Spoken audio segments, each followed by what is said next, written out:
तुझ्या मरण्याच्या नाटकानं तो माणूस कसा काय समोर येणार आहे तेच कळना झाले मला. येणार, तो बी लवकरच समोर येणार.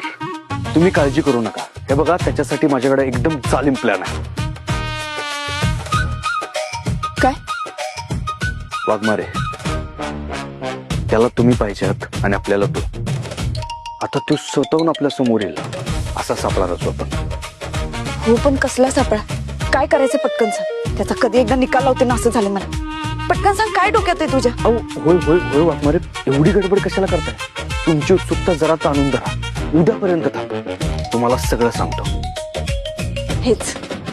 हेच मला कळत नाही तुझं. माझ्यापासून एवढा सस्पेन्स काय ठेवायचं असतं रे तुला? अहो वाघमारे, असं काय करताय? अहो सस्पेन्स काय तर, मी फक्त जरा धीर धरा असं म्हणा. चिडू नका तुम्ही. हे बघा, उद्या तुम्हाला माझ्याकडून भारी सरप्राईज मिळणार आहे असं